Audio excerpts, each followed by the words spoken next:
Hello friend, આપનું સ્વાગત છે અંશુ કુકિંગમાં। આજે બનાવવાના છે આપણે પનીર ચીલી। તો એના માટે આપણે 200 ગ્રામ જેટલું પનીર લીધું છે। એને એકદમ આ રીતના મોટા મોટા ટુકડા કરી રાખ્યા છે બધાયના।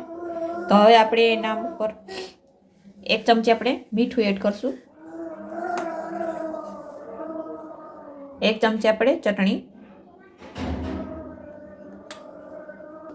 સારી રીતે આપણે આને મિક્સ કરી દઈશું આ રીતે। હવે આપણે આને 10 મિનિટ સુધી રેસ્ટ આપી દઈશું।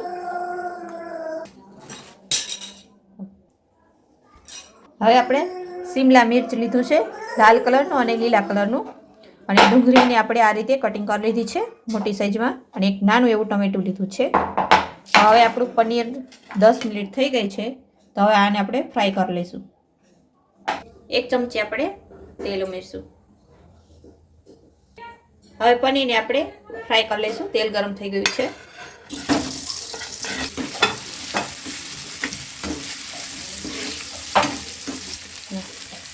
એકદમ આપણે હલકું બ્રાઉન થાય ત્યાં સુધી આપણે તેલમાં પકવા દઈશું। હલકું બ્રાઉન થઈ ગયું છે, તો હવે આપણે આને કાઢી લઈશું।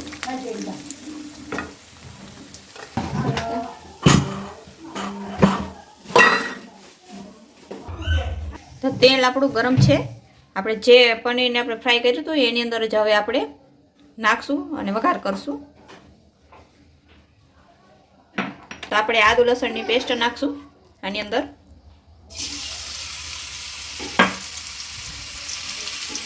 થોડાક આપણે મરચાં આ રીતે લાંબા કટિંગ કરીને નાખશું।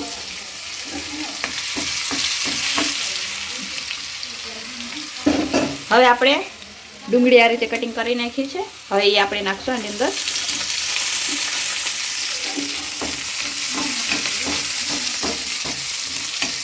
એક મિનિટ સુધી આને પકવા દઈશું।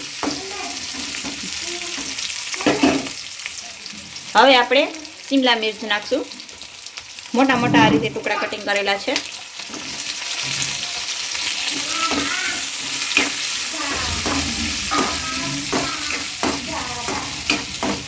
આપણે 1 ચમચી મીઠું નાખશું, સારી રીતે મિક્સ કરી દઈશું। હવે 3 થી 4 મિનિટ સુધી આને પકવા દઈશું। હવે આપણે 1 ટમાટર નાખી દઈશું। હવે આપણે 2 થી 3 મિનિટ સુધી આ રીતે પકવા દઈશું। હવે આપણે ટમેટા સોસ નાખશું।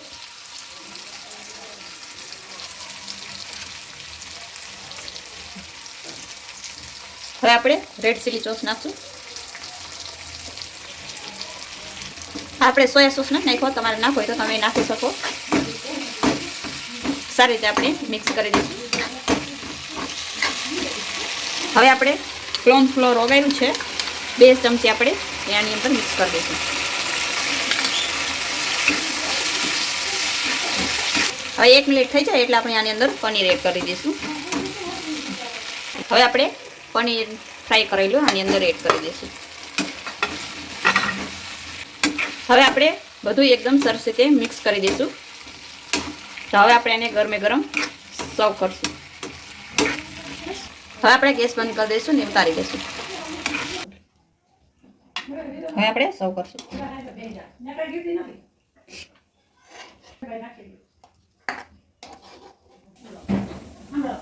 તૈયાર છે આપણું પનીર ચીલી, હોટલની જેવું એકદમ સરસ। તો તમે પણ આવી રીતે ઘરે બનાવી શકો પનીર ચીલી। તો અમારી ચેનલને લાઈક કરજો, શેર કરજો, સબસ્ક્રાઈબ કરજો। ધન્યવાદ।